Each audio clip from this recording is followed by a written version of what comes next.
नमस्कार दोस्तों, आप लोगों का स्वागत है।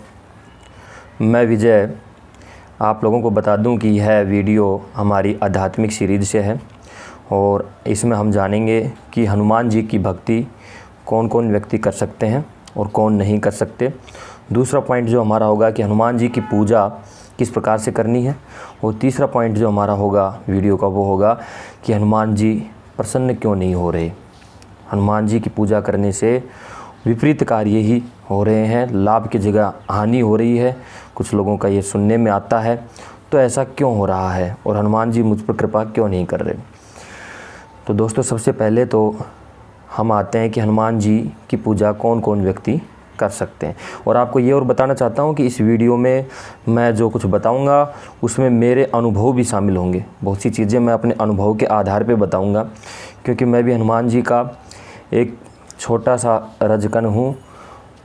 उनका भक्त की हैसियत तो मेरी नहीं है, लेकिन बनने का प्रयास करता रहता हूँ। उपासक हूँ, उनकी पूजा प्रार्थना करता रहता हूँ कि मेरे पे वो प्रसन्न हो। तो सबसे पहले हम पॉइंट लेते हैं हमारा कि हनुमान जी की भक्ति कौन कौन व्यक्ति कर सकते हैं। दोस्तों, हनुमान जी परम सात्विक देवता हैं और उनकी भक्ति वही व्यक्ति कर सकता है जो स्वयं सात्विक हो। प्रकृति के अंदर सतोगुण, तमोगुण और रजोगुण ये 3 गुण होते हैं। तो सतोगुणी जो व्यक्ति है वो कैसे व्यक्ति होते हैं? जो शाकाहारी हो, मांस का सेवन न करते हों, शराब का सेवन न करते हों, गुटखा आदि न खाते हों, स्वच्छता जिनको सुहाती हो, साफ़ सुथरे रहते हों, सात्विक और शांत रहते हो, वो व्यक्ति हनुमान जी की पूजा कर सकते हैं। और उन्हीं को ही हनुमान जी को अपना इष्ट देव चुनना चाहिए और हनुमान जी की पूजा करनी चाहिए। इसके अलावा अगर कोई व्यक्ति हनुमान जी की पूजा करते हैं, जैसे कि वह तामसिक प्रवृत्ति है, मांस का सेवन करते हैं, शराब आदि का सेवन करते हैं और वो हनुमान जी की पूजा करते हैं, तो उनको लाभ की जगह नुकसान ही होगा। तो सबसे पहली बात तो आपको क्लियर होगी कि हनुमान जी की पूजा कौन कर सकते हैं। स्त्रियां भी हनुमान जी की पूजा कर सकती हैं, केवल मासिक धर्म के समय ना करें पूजन आदि, बाकी समय अन्य स्त्रियां हनुमान जी की पूजा अवश्य कर सकती हैं और हनुमान जी उन पर अपनी कृपा अवश्य करते हैं। दूसरा पॉइंट है कि हनुमान जी की पूजा कैसे करें। तो हनुमान जी की पूजा करने के लिए सबसे पहले कोई भी पूजा करने से पूर्व हमें षटकर्म करने होते हैं हमारी भारतीय सनातन संस्कृति के अनुसार। तो षटकर्म किस प्रकार से करें और ये क्या होते हैं, इसका वीडियो मैं नीचे डिस्क्रिप्शन में इस वीडियो का लिंक दे दूंगा, जो कि स्वयं हिमालय के तपस्वी योगी स्वामी रूपेश्वरानंद जी का वीडियो है। वो उसमें स्वयं बता रहे हैं कि षटकर्म किस प्रकार से करें। और उसी वीडियो के डिस्क्रिप्शन में आपको PDF भी मिल जाएगा, जिसमें षटकर्म के सभी जो है विधि लिखी हुई है, विधि पूर्वक मंत्र आदि हैं। षटकर्म सीख लें आप लोग, मैंने भी सीखा है। भारतीय सनातन संस्कृति की अभिन्न अंग रहा है, तो इसको सीखना चाहिए। षटकर्म करने के पश्चात आप कोई भी एक आसन, ऊन का आसन या सूती कपड़े का आसन रखें। हनुमान जी की मूर्ति को सामने रख लें लाल कपड़े पे। अगर आप दिन में पूजन कर रहे हैं तो हनुमान जी तो आपका मुख जो है वो पूर्व दिशा की ओर होना चाहिए। कुछ लोग ये जिज्ञासा रहती है, जानना चाहते हैं, कन्फ्यूजन में रहते हैं कि देवता का मुख उत्तर दिशा या पूर्व दिशा की ओर हो अथवा हमारा। तो जो आप पूजा कर रहे हो आपका मुख अगर आप दिन में कर रहे हो तो उत्तर दिशा की तरफ अथवा पूर्व दिशा की तरफ होना चाहिए। शाम को, रात को पूजन करते हैं तो आपका मुख जो है वो पश्चिम दिशा की ओर होना चाहिए। तो हनुमान जी की मूर्ति है सामने रख करके और पंचोपचार पद्धति से उनका पूजन कीजिए। पंचोपचार बहुत सरल है, कोई जटिल चीज़ नहीं कि क्या हो गया पंचोपचार। भाई आपने पंचोपचार में ये आता है कि दिया जला दिया, आपने सामने उनको भोग लगा दिया, अगरबत्ती जला दी, धूप जला दी, धूप बोलते हैं जिसको, धूप जला सकते हैं, अगरबत्ती जला सकते हैं, और पुष्प अर्पित कर दिए। पुष्प नहीं है तो मानसिक रूप से आप ऐसे पुष्पम समर्पयामि इस प्रकार से संकल्प करके अर्पित कर सकते हैं। और टीका खुद को निकालना है और हनुमान जी को निकालना है। जब षटकर्म करोगे तो उसमें जो तीसरा पॉइंट जो हम आते हैं, पूजा के दौरान एक चीज़ और, भाव जो है आपका पवित्र हो और जुड़ा हुआ हो हनुमान जी से बिल्कुल, कि हनुमान जी साक्षात आपके सामने विद्यमान है। इस प्रकार की कल्पना करें आप। शुरू में कल्पना करोगे, बाद में एहसास होना शुरू हो जाएगा। जब भी कोई सात्विक शक्ति वहाँ मौजूद होती है तो अब मैंने कहा कि एहसास होना शुरू हो जाएगा तो आप कहोगे कि कैसे जांचेंगे जी, आपकी अब हम कल्पना नहीं कर रहे, अब तो हनुमान जी साक्षात या सूक्ष्म रूप में यहाँ पे उपस्थित हैं। तो जब भी कोई सात्विक शक्ति और परम सात्विक हनुमान जी देवता जैसे शक्ति जो होती है, अगर उसका एहसास वो अगर सूक्ष्म रूप में विद्यमान है तो मन के अंदर एक पवित्रता, निर्मलता, शांति का एहसास होता है, आलस से दूर भाग जाता है, स्फूर्ति आ जाती है। जो कार्य आप करने में बड़े आलसी थे उसको भी आप खुद ही आश्चर्य करोगे कैसे बिल्कुल फुर्ती के साथ कर रहे हैं, और समस्त नकारात्मकता समाप्त हो जाती है। बिल्कुल मन आनंदित रहता है, शांत रहता है और सुख का अनुभव होता है। इस प्रकार की अनुभूति अगर आपको हो रही है तो आप समझ लें कि हाँ, हनुमान जी की कृपा आप पे होनी शुरू हो गई है। अपनी जो ये भक्ति को कैसे मजबूत करना है ये हम अगले पॉइंट में बताते हैं कि हनुमान जी मुझ पर प्रसन्न क्यों नहीं हो रहे। ये बहुतों के मन में आती है, मेरे भी मन में आया करती थी पहले, ये क्वेश्चन आता था कि हनुमान जी हमें प्रसन्न क्यों नहीं हो रहे। तो इसके बारे में मैं बताना चाहूँगा कि देखो, हम लोग हैं जो ट्रिक करने की कोशिश करते हैं कि हनुमान जी को हम धोखा दे देंगे और सिर्फ उनकी जो है पूजा कर ली, अर्चना कर ली ऊपर से, और उसके बाद दिन भर हम चाहे कुछ भी करते रहें, हमारे कर्म चाहे कुछ भी हो, हमारी सोच विचार की दिशा चाहे कुछ भी हो, तो हनुमान जी को पता नहीं चलेगा। तो ये बड़ी ही भारी मूर्खता है हमारी। एक बच्चे को भी आप प्रेम करते हो अथवा नहीं, या दिखावा करते हो, एक बच्चे को भी ये महसूस हो जाता है। आप चाहे उसको कितना ही ऊपर से प्यार से बोल लीजिए और आप उसको सच में प्यार नहीं करेंगे तो उसको भी ये एहसास हो जाता है कि पापा जी तो ऐसे ही कह रहे हैं या चाचा जी तो ऐसे ही कहते रहते हैं, लेकिन आपसे मुझसे प्रेम नहीं करते। तो ये जो भक्ति है, भक्ति एक प्रेम का स्वरूप है, एक निर्मल प्रेम, लगाव, भक्ति।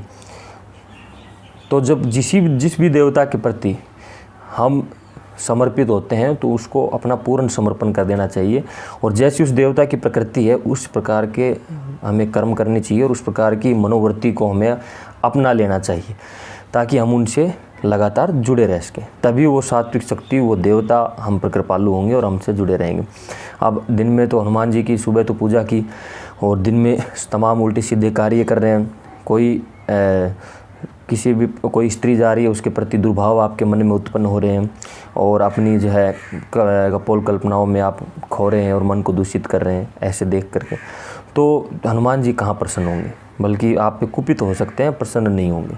क्योंकि आप जब हम मनुष्यों को ही धोखा देना इतना आसान नहीं है, तो जो देव शक्ति होती है, हनुमान जी जैसे सर्वज्ञाता परम शक्ति परमेश्वर हैं, उनको हम कैसे धोखा दे सकते हैं। तो ऐसा अगर कोई करता है तो उस पर हनुमान जी कभी प्रसन्न नहीं होते, नहीं उसको इस प्रकार की सात्विकता निर्मलता का एहसास होता है, क्योंकि हनुमान जी की सूक्ष्म शक्ति उनके साथ में नहीं होती।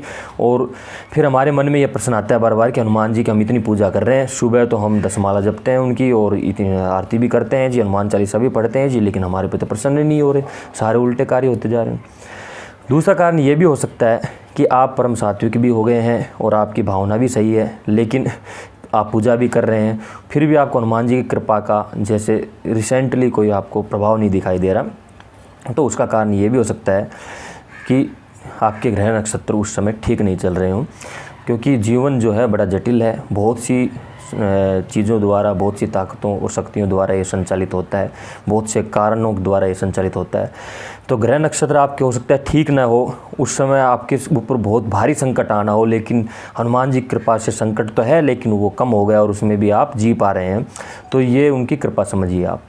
मान लो कि मेरे पे बहुत भारी संकट था, मेरे ग्रह नक्षत्र ख़राब हो गए, बिल्कुल दिशा उल्टी चल रही है और मेरा बहुत भारी एक्सीडेंट होना था, लेकिन मेरे हाथ में चोट लग के रह गई।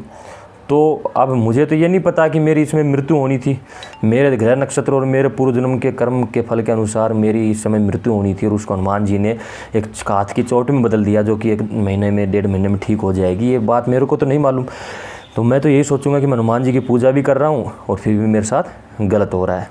तो अगर आप परम सात्विक हैं, आपकी भावना भी शुद्ध है और हनुमान जी से लगाव है, तो आप निश्चिंत रहें, आपका वो बुरा समय निकल जाएगा और हनुमान जी की कृपा आप पे और अधिक मात्रा में अभी भी बरस रही है और फिर और अधिक मात्रा और प्रचंडता और प्रबलता के साथ आप पे बरसेगी।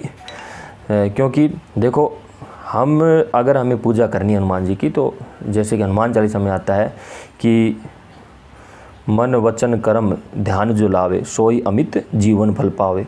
तो मन भी और वचन भी, वचन से भी शुद्ध, मन से भी शुद्ध, और कर्म, आपके कर्म भी शुद्ध होने चाहिए। हनुमान जी के जीवन चरित्र पढ़िए, उसी प्रकार से आपकी भावना और कर्म होने चाहिए शुद्ध। मन वचन कर्म ध्यान जो लावे, सोई अमित जीवन फल पावे। तीनों चीज़ें जो अपनी शुद्ध करेगा और फिर हनुमान जी का ध्यान करेगा, ध्यान में हनुमान जी को लाएगा, तो ही वो अमित जीवन फल पाएगा, यानी कि अतुलित जीवन का फल पाएगा, सुख पाएगा, आनंद पाएगा, हनुमान जी की कृपा का पात्र होगा। ये सब चीज़ें, हनुमान चालीसा तो हम पढ़ते हैं, लेकिन हम सोचते हैं कि बस ये एक लिखी लिखाई रटी रटाई सी चीज़ हो गई है, बस इसको डेली ऐसे ही पढ़ लो। हमारे अंदर भाव भी उत्पन्न नहीं होते। हनुमान चालीसा पढ़ते जा रहे हैं, रिकॉर्डिंग से बजती जा रही है, कुछ पता ही नहीं क्या बोल रहे हैं। तो हनुमान चालीसा का एक तो सर्वप्रथम अर्थ पता होना चाहिए, क्या अर्थ है, हम हनुमान चालीसा में क्या बोल रहे हैं, वो भावनाएँ उस समय बोलते समय उस लाइन के साथ हमारे अंदर उत्पन्न होनी चाहिए, ऐसी हमें कोशिश करनी चाहिए। तभी हमारी जो भक्ति है उनके चरणों में समर्पित हो सकेगी। और भक्ति तो अनंत है। भक्ति के संबंध में भला मैं तुझसे क्या जानूं और मैं आपको क्या बताऊं, लेकिन मैं इतना ही कह सकता हूं मेरे अनुभव से कि जितनी हम हनुमान जी के भजन सुनते हैं, हनुमान जी की चित्र देखते हैं और उनसे हमारी भक्ति भावना मजबूत होती है। श्री राम के भजन सुनते हैं, उनसे हमारी भक्ति भावना को बल मिलता है और हनुमान जी हम पे कृपालु होते हैं। भक्ति एक भावना है, इस भावना को जितनी गहरी करते जाते हैं हम, उतने ही हमें कृपा फल प्राप्त होता जाता है और हम हनुमान जी से जुड़ते चले जाते हैं। तो सिर्फ ऐसे भक्ति नहीं हो सकती कि सुबह पूजा कर ली या शाम को दिया जला के पूजा कर ली और दिन भर हम अपना मन बाकी चीज़ों में लगाए रखें। अब लोग कहेंगे भाई काम तो करने हैं, हाँ काम तो सारे करने हैं, कर्तव्य पालन तो सबसे ज़रूरी है, प्रमुख है, लेकिन वो करते हुए भी सुबह की पूजा की जो आपकी शांति स्निग्धता जो है वो आपके मन में बनी रहे, हनुमान जी के चरणों का ध्यान बना रहे, वो भक्ति भाव बना रहे, उस भक्ति भाव को कायम रख के, उसको जारी रख के, उसको निरंतर रख करके अगर हम कर्म करें, दिन भर करते रहें, तो ये बहुत ही ज़्यादा लाभदायक होता है और हम हनुमान जी से जुड़े रहते हैं। इस प्रकार करने से हमारी भक्ति मजबूत होती है, बलवती होती है, बढ़ती है ये। और भक्ति, मुझे लगता है कि भक्ति एकदम से नहीं हो जाती कि बस मैं आज पूजा करने लग गया, 1 साल से कर रहा हूँ, 2 साल से भक्ति पैदा होगी, नहीं। हो सकता है आप 30 साल से कर रहे हैं, 20 साल से कर रहे हैं, लेकिन आप में भक्ति भाव पैदा अभी पिछले 1 महीने में हो जाए, या आज से हो जाए ये वीडियो देखने के पश्चात, या कल से हो जाए, या कोई चमत्कार सुनने के पश्चात आपके अंदर भक्ति भाव पैदा हो जाए। जैसे कि चमत्कारी इसमें वीडियो है मेरे, इसमें हनुमान जी के चमत्कार की घटना मैंने डाल रखी 2, और भी आगे भविष्य में भी आएंगी। तो उनको देख करके श्रद्धा भाव मजबूत हो जाए, आप में एकदम से भक्ति पैदा हो जाए, विश्वास पैदा हो जाए। विश्वास की मात्रा पर निर्भर करता है आप कितना विश्वास करते हैं, कितनी श्रद्धा रखते हैं, उसी से भक्ति आती है और उसी से आपकी आत्मा से, हमारी आत्मा से हनुमान जी का जुड़ाव होता है। तो यह अवश्य है कि इसको लगातार इस भावना को मजबूत किया जाए, इस भावना को सींचा जाए। भक्ति हनुमान जी की कर रहे हैं और दिन में फिल्म देख रहे हैं या और अन्य क्रियाकलाप देख रहे हैं। फिल्म देखना कोई बुरी बात नहीं है, लेकिन अगर आप साधक हो हनुमान जी के, आप साधना करें हनुमान जी के, तो आपके लिए बाधक है वो, क्योंकि फिल्म जो होती है सारी सांसारिक प्रक्रम ही होते हैं, उसमें सांसारिक क्रियाकलाप ही होते हैं सारे, वो तो उसी में उसको संसार में आपको वो ज़्यादा खींच के ले जाएगी। अगर आप साधना कर रहे हो और आप वास्तव में चाहते हो कि हनुमान जी की जो भक्ति शक्ति आपके दिल में हमेशा बनी रहे, वो आनंद अवस्था हमेशा आपकी कायम रहे, जैसे हनुमान जी आपके पास हैं, तो आपके लिए फिर फिल्म मूवी आपके लिए बाधक है। अन्य प्रकार की कोई भी चीज़ें देखना आपके लिए फिर बाधक है, जब तक आपकी भक्ति भावना अत्यंत मजबूत प्रबल ना हो जाती। उसके बाद तो हो सकता है कि आप कीचड़ में कमल की तरह खिले रह सकें, लेकिन उससे पहले कमल बनने का प्रयास हम करेंगे तो कीचड़ी के अंदर कीचड़ी बन जाएंगे। तो साधना, साधक यानी अपने आप को साधना होता है और एक मजबूत स्तर तक पहुंचने तक हमें इन चीज़ों को अवॉइड करना पड़ता है, जो भी हमें भक्ति भाव से दूर लेके जाती है। तो यही कारण है कि हनुमान जी हमारे पे प्रसन्न क्यों नहीं रही है। एक तो आपकी प्रवृत्ति मेल ना खा रही है हनुमान जी से, आप तामसिक हैं और हनुमान जी की पूजा कर रहे हैं तो मत करिए। फिर हमारे तामसिक प्रवृत्ति के भैरव जी हैं, उनकी पूजा करिए। हमारे हिंदू धर्म तो लिबरल है, बहुत ही जो है फ्लेक्सिबल है, इसमें तो बहुत सारे रास्ते हैं, अलग अलग प्रवृत्ति के व्यक्ति के लिए अलग अलग पूजा के रास्ते हैं और परमात्मा तक पहुँचा जा सकता है। अंतिम छोर सबका निराकार परमात्मा ही है, जो वैदिक धर्म में वेद में वर्णित है, लेकिन रास्ते अलग अलग हैं। तो आप, ये तो सात्विक नहीं है इसलिए नहीं हो रहा, आपके ऊपर लाभ नहीं हो रहा आपको हनुमान जी की पूजा का, या फिर आप हनुमान जी को धोखा देने की कोशिश कर रहे हैं कि सिर्फ बस पूजा की उस समय, बाद में आप और क्रियाकलापों में संलिप्त रहते हैं, भावना आपकी शुद्ध नहीं रहती, इस वजह से नहीं हो रहा। तीसरा कारण मैंने बताया कि आपके ऊपर ग्रह नक्षत्र आपके बहुत ही बुरे चल रहे हैं और आपके साथ में बहुत बुरा होना चाहिए था, लेकिन हनुमान जी की कृपा तो हो रही है, लेकिन वो थोड़ा सा आपको ऐसा लग रहा है कि यार मेरे साथ ऐसा क्यों हो गया, जबकि आपको बड़े संकट से बचा लिया गया। ये स्थिति भी आपके साथ में हो सकती है।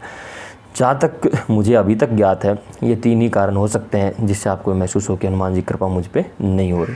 तो ये वीडियो था इसके संबंध में, जिसमें हमने 3 चीज़ें समअप कर लेते हैं। हनुमान जी की भक्ति कौन कौन कर सकता है? सात्विक लोग कर सकते हैं। हनुमान जी की पूजा कैसे करें? षटकर्म विधान करें और उसके पश्चात पंचोपचार पद्धति से हनुमान जी की पूजा करें। और तीसरा कि हनुमान जी हम पे प्रसन्न क्यों नहीं हो रहे? तो या तो आप सात्विक नहीं हो, या फिर आप पे आपके ऊपर कृपा तो हो रही है लेकिन आपको महसूस नहीं हो रहा है कि आप कितने बड़े संकट से बचाया गया है, या फिर आप जो हनुमान जी को धोखा देने की कोशिश कर रहे हैं। तो ये 3 चीज़ें थी। तो दोस्तों मुझे लगता है कि आपको ये वीडियो बहुत ही पसंद आया होगा, बहुत अच्छा लगा होगा, और आप इस प्रकार इन चीज़ों को आप अपने जीवन में अपनाएंगे तो ज़रूर अनुभव करेंगे। और मैंने भी हनुमान जी की कृपा का अनुभव किया है और मैंने इन चीज़ों को अपनाया है, तभी अपने अनुभव से अनुभव सिद्ध बात ही आपको मैं ये बता रहा हूँ। तो आप इसका ज़रूर अनुभव करेंगे और अपने दोस्तों के साथ जो हनुमान जी के भक्त हैं उनके साथ वीडियो को आप शेयर करेंगे। शेयर करने का उद्देश्य व्यूज़ बटोरना नहीं, सिर्फ हनुमान जी की भक्ति को, हनुमान जी के संबंध में सच्ची बातों को हनुमान जी के भक्तों तक पहुंचाना है। आपको वीडियो अच्छा लगा तो आप लाइक कर सकते हैं, और अगर आप इसका लाभ दूसरों को प्रदान करना चाहें तो शेयर कर सकते हैं। फिर मिलता हूं एक अच्छे वीडियो के साथ, तब तक के लिए आप सभी को जय श्री हनुमान, जय श्री राम, जय श्री राम, जय श्री राम।